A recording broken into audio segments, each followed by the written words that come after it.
नमस्कार साथियों, उम्मीद करता हूं आप सब बहुत शानदार होंगे। एक बार फिर से आपकी daily dose of current affair हाजिर है। 30 जुलाई का आज दिन है, बहुत ही इंपॉर्टेंट डे है आज 30 जुलाई का। I tell you why it is so much important, क्योंकि इंटरनेशनल लेवल पे भी अगर आप देखें इस दिन की बहुत ज्यादा महत्वता है, सिग्निफिकेंस है, बहुत इंपॉर्टेंस है। Will talk about that as well, but before that make sure आप इसको अपनी लाइक वीडियोस में जरूर ऐड कर लें, ताकि बाद में भी जाके आप इसको एक्सेस कर पाए। और do share it with all your friends. अगर आपने अभी तक इसको शेयर नहीं किया है, अपने मित्रों के साथ इसको शेयर करना मत भूले। आकाश नंदेव टेक्स्ट बुक, जो कि आपका फेवरेट टेलीग्राम चैनल है, क्योंकि यहां पर आपको बहुत बेहतरीन तरीके से रेगुलर बेसिस पे पीडीएफ मिलते हैं, जो कि इंपॉर्टेंट है। मैं आपको बता देना चाहता हूं कि आज बहुत इंपॉर्टेंट डे इसलिए भी है क्योंकि आज 10 बजे लाइव लेकर आ रहे हैं मैं और शरद सर एक आपकी करंट अफेयर्स की मैराथन, जो लगभग 6 घंटा चलेगी। तो उसमें मैं और शरद सर मिलकर उसको 6 घंटा चलाएंगे। अभी 10 बजे शरद सर स्टार्ट करें, उसके बाद मैं इसको ज्वाइन करूंगा। तो बहुत बेहतरीन होने वाली है ये आपके लिए, याद रखेगा। कल एक सवाल पूछा था मैंने, सवाल था कि आईएसएसएफ यानी कि इंटरनेशनल शूटिंग स्पोर्ट्स फेडरेशन जो है, उसके हेडक्वार्टर्स कहां पे है। हेडक्वार्टर्स जर्मनी में है, म्यूनिक में है। बहुत बढ़िया, सृष्टि ने आंसर दिया है। और उन्होंने कुछ और चीज बताई है, डिटेल बताई है कि भाई लुसियानो रोसी जो है वो इलेक्ट हुए हैं अभी अभी president. So of course it's a great extra, इन्होंने जो चीज बताई है बहुत बढ़िया। Then we have got Aryan Anita, जिन्होंने सही जवाब दिया है। Then we have got Deepal, Abhay, Gora, Damini, उदय, जूही, परसेनजीत, हेमलता, गुड़िया, इताची ऑफ, दिव्यांग एंड पवन। सबने बहुत बेहतरीन तरीके से सही जवाब दिया है, शाबाश। इससे पता चलता है कि लेवल ऑफ इन्वॉल्वमेंट कितनी ज्यादा है स्टूडेंट्स की, तो हमें भी अच्छा लगता है हमेशा। तो जैसे कि मैंने अभी स्टार्ट ऑफ द सेशन में बोला आपको कि भी सेशन जो है वो तो चलो 30 जुलाई को है ही है, आज हो रहा है।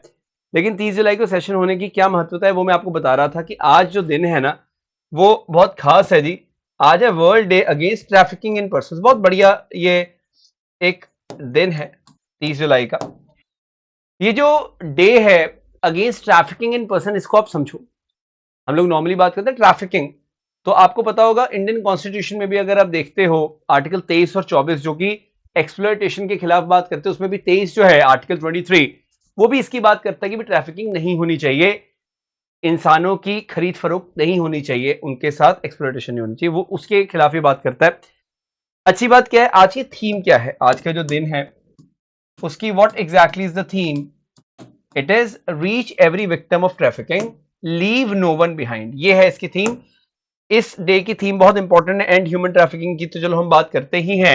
ये जो world day against trafficking in person है 30 जुलाई, इसकी थीम आपको हमेशा पता होनी चाहिए। Very very important this theme is, ये मैंने आपको बताया। अब आपको आई डोंट नो यहां पे पढ़ा जा रहा है कि नहीं, यूएनओडीसी यानी कि United nation office on drug and crime, आप इसके बारे में आई थिंक पढ़ पा रहे होंगे।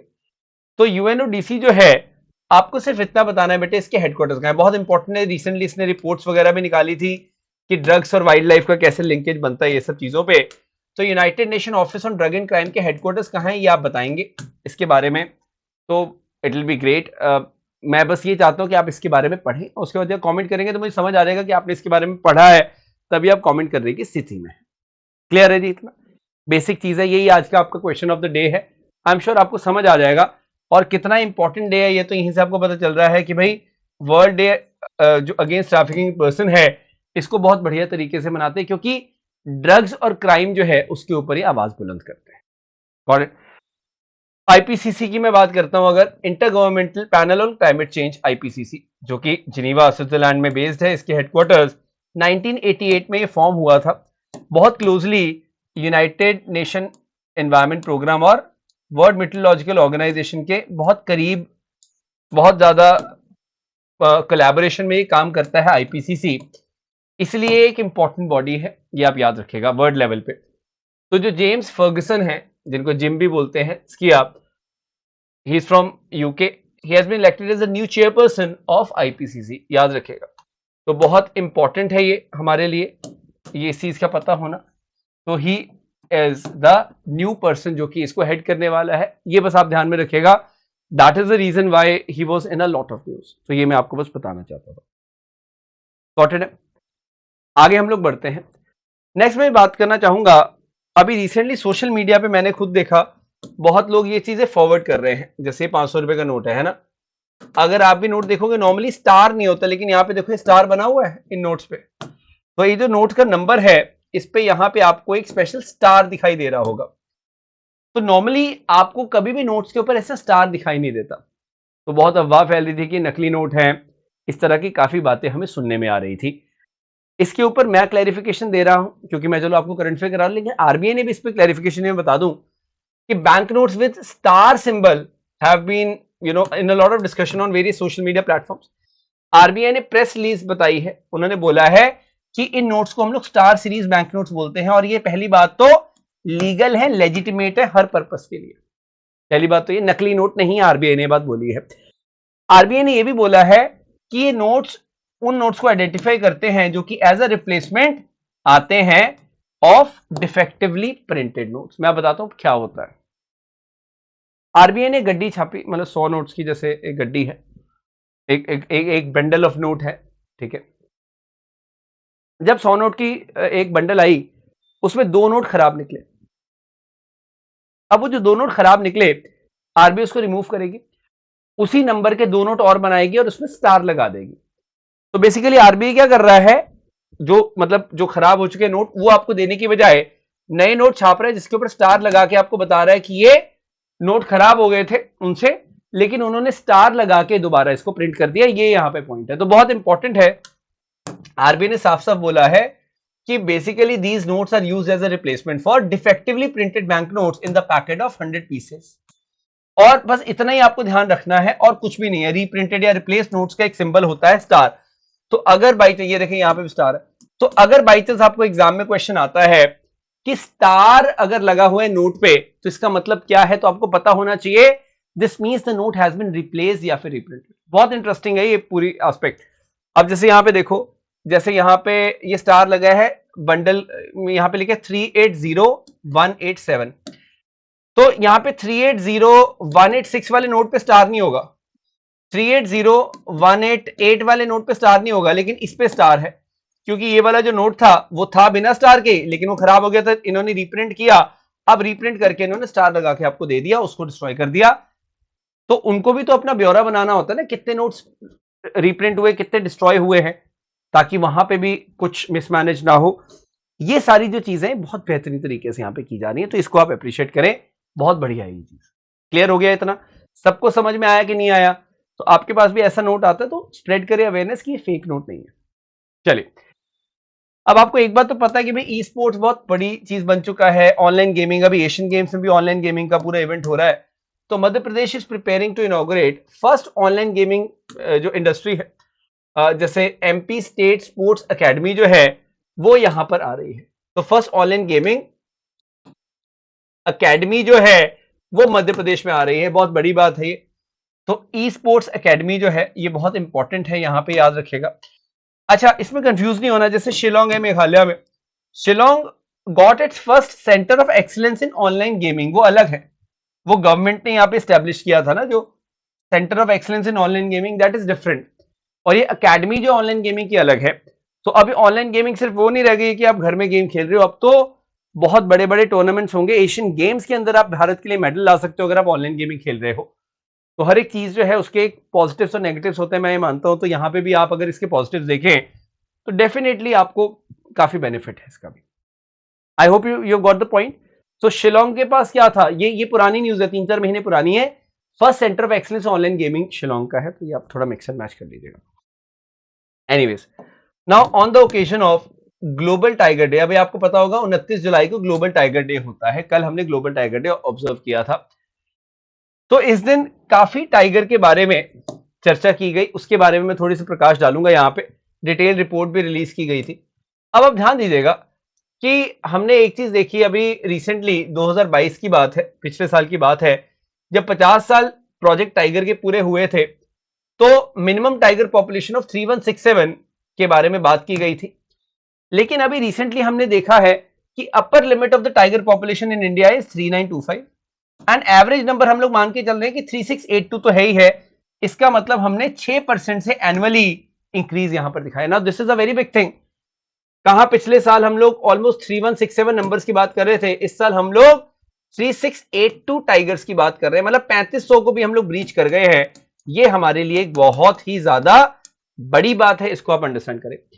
अब दूसरी बात जो सबसे बड़ी दिमाग में आती है वो ये है कि कौन सी स्टेट में सबसे ज्यादा टाइगर्स हैं। तो लार्जेस्ट टाइगर पॉपुलेशन अबाउट 785 है, कहां पे? मध्य प्रदेश, उसके बाद है कर्नाटका, उसके बाद है उत्तराखंड। तो टॉप 3 स्टेट्स आप याद रखिएगा दैट सबसे ज्यादा टाइगर्स कहां पे हमारे पास? महाराष्ट्र, सॉरी मध्य प्रदेश में है। Very much important. कितने हैं? अराउंड 785। तो यू नेवर नो कब आपको ये अरेंज करने के लिए आ जाए। तो ये मैं आपको यहाँ पे इंफॉर्मेशन दे रहा हूं क्योंकि गवर्नमेंट का सारा डेटा, पीआईबी का डेटा, तो ये गलत नहीं हो सकता, 100% एक्यूरेट है। एमपी में सबसे ज्यादा है, फिर है कर्नाटका, फिर है उत्तराखंड, लास्ट में है महाराष्ट्र। तो ये टॉप 4 स्टेट्स हैं। और अब कभी देखना जो टाइगर रिजर्व्स भी हैं यहीं पर टॉप के हैं, वो तो आपने सुना ही होगा। अब एक और चीज मैं यहां पे बताना चाहता हूं कि यहां पे टाइगर रिजर्व्स कैसे मैनेज हो रहे हैं, उसके हिसाब से मैनेजमेंट इफेक्टिवनेस इवैल्यूएशन जो है ये भी स्टार्ट की गई है कि कौन सा टाइगर रिजर्व कितना अच्छा है। तो इसमें काफी सारी एजेंसीज इन्वॉल्व है, उसके अंदर नहीं आपने जाना। तो इंडिया में जो एक्सीलेंट रिजर्व्स की कैटेगरी में आ रहे हैं टाइगर रिजर्व्स, वो कौन से, वो मैं आपको बता देना चाहता हूं। Very much important this point is. और हमें थोड़ा बहुत भी अगर इसका आइडिया है, so we are absolutely good to go. या आई होप आपको दिख रहा होगा। एक मिनट। सो यहां पे इसको ध्यान से देखिएगा, मैं आपको बोल के भी बता देता हूं, बाकी पीडीएफ में होगा। जैसे केरला का पेरियार है, एमपी में we got Satpura tiger reserve, Karnataka में बांदीपुर है, नगर होल भी है। देन एमपी में हम लोग कान्हा भी देखते हैं, कर्नाटका में we have got this Ranganath Swami temple. फिर आप तमिलनाडु में अन्नामलाई टाइगर रिजर्व देखते हो, महाराष्ट्र में पेंच है, कर्नाटका में भद्रा भी है, कर्नाटका में we got Kali as well, Orissa में सिमलीपाल है और तमिलनाडु में मुडुमलई। ये कुछ टाइगर रिजर्व्स हैं जिनको बेस्ट मतलब एक्सीलेंट कैटेगरी में रखा गया है। तो अब देखो ये मैं क्यों आपको बता रहा हूं, क्योंकि एग्जाम में इनमें से आ सकता है, कोई भी एग्जाम उठा लो उसमें इसमें से पूछेगा आपको। तो you should keep in mind कि भाई हमें पता हो कि कर्नाटका के कौन से, इसमें ब्लू में ये कर्नाटका के यहां पे मार्क कर रहा हूं, ठीक है। 5 तो कर्नाटका के ही हैं।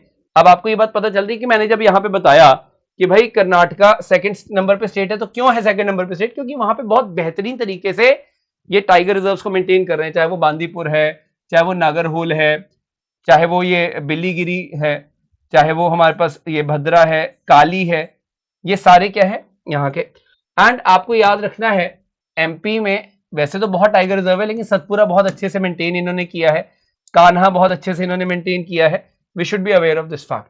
बाकी तो चलो महाराष्ट्र का मैं बता दिया, पेंच है, but anyways no doubt maximum tigers जो एमपी में ही है, बट कर्नाटका के tiger reserves are very much well maintained. बस ये मैं आपको बताना चाह रहा था, ये आप याद रखिएगा, कई बार इन पे क्वेश्चन आ जाता है डायरेक्टली। Got it. नेक्स्ट, अब ये जो न्यूज है थोड़ा सा ये इंपॉर्टेंट है, इसलिए मैं आपको बता रहा हूं। देखिए हमारी इंडियन कैप्टन है Harmanpreet Kaur, women's cricket team की, आप सबको पता है। She has been suspended for team के जो नेक्स्ट 2 इंटरनेशनल मैचेस हैं, क्योंकि आईसीसी कोड ऑफ कंडक्ट को इन्होंने ब्रीच किया है। बांग्लादेश के खिलाफ मैच था और इनके हिसाब से मतलब जैसे अंपायरिंग जो है वो बहुत खराब हुई, इनके अगेंस्ट हुई, थोड़ी सी बायस इनको लगी, तो वो जो चीज थी इन्होंने यहां पे पॉइंट आउट की। अब सबसे इंपॉर्टेंट चीज है कि she is the first women cricketer to level two breach ICC code of conduct. ये बहुत एक इंपॉर्टेंट चीज। देखिए इसके भी लेवल होते हैं, लेवल 1, लेवल 2, लेवल 3, लेवल 4। तो पहली बार किसी महिला, देखिए मेंस क्रिकेट में तो बहुत ही हुआ है, लेकिन वुमेन क्रिकेट में पहली बार किसी ने लेवल 2 की ब्रीच ऑफ कंडक्ट की है। This is why it is very much important.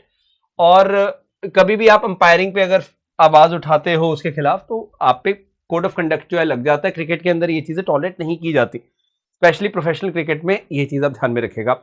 तो सवाल आपको आ सकता है कि कौन से ऐसे प्लेयर हैं जो इस तरह की न्यूज में आया, तो ये हरमनप्रीत कौर है। मैं बिल्कुल भी इनको 100% गलत नहीं बोलता, क्योंकि हाँ अंपायरिंग कुछ इस प्रकार की रही, but then there is always a way to raise your voice against that. But चलिए ये एक अलग सब्जेक्ट है, बट ये आप ध्यान रखिएगा कि ऐसा ये हुआ है। अब अस्मिता डे बहुत न्यूज में है। अब अस्मिता डे क्या है? शी इज वेरी मतलब great when it comes to judo, judo का है, तो जूडो ये करती हैं। इन्होंने गोल्ड मेडल जीता है देश के लिए, तो ये आपको पता होना चाहिए किस स्पोर्ट्स के साथ जुड़ी है, जूडो के साथ जुड़ी है, सिंपल सी बात। अब आपको पता है ये डिस्प्यूट नया नहीं है। अरुणाचल प्रदेश जो इंडिया की स्टेट है, ऊपर चाइना है, चाइना हमेशा क्या कहता है भी अरुणाचल प्रदेश हमारा है। तो पॉइंट यहां पर ये है कि अरुणाचल प्रदेश के डिस्प्यूट इतना ज्यादा है हमारा कि चाइना क्या करता है, यहां के एथलीट्स ने कभी भी अगर चाइना जाना होता है तो वो स्टेपल्ड वीजा देता है। स्टेपल्ड वीजा क्या है? Basically separate piece of paper जो है वो लगाया जाता है instead of directly stamping on the passport. China भी देखो कितना चालाक है, डायरेक्टली पासपोर्ट पे स्टैंप नहीं कर रहा, वो सेपरेटली दे रहा है वीजा ऐसे कागज पे। क्यों ऐसा करता है चाइना? क्योंकि वो ऐसे शो करता है कि हम अरुणाचल प्रदेश को भारत का पार्ट नहीं मानते। तो ये सवाल आपको आ सकता है कि चाइना ने किस स्टेट के लिए स्टेपल वीजा दिया इंडिया में? अरुणाचल प्रदेश के लिए। और ये नया बात नहीं है, पहले भी चाइना ऐसा करता रहा है, तो ये आपको थोड़ा बहुत समझ आना चाहिए। सॉर्टेड है इतना? तो ये आज के लिए आपकी डोज ऑफ करंट अफेयर थी। आकाश ने टेक्स्ट बुक को जरूर ज्वाइन कर लिया अगर आपने नहीं ज्वाइन किया है, और आज 10 बजे आप जरूर जुड़े, जो एक करंट अफेयर्स की मैराथन आ रही है, बहुत शानदार मैराथन है। And on top of that यहां पे यूज द कोड जोश, अगर आप डिस्काउंट का भरपूर फायदा लेना चाहते हैं आप जोश कोड का इस्तेमाल करें। Do like and share the session, अपनी लाइक वीडियोस में जरूर इसको ऐड करें। That's it for now, have a great day. जय हिंद, जय भारत।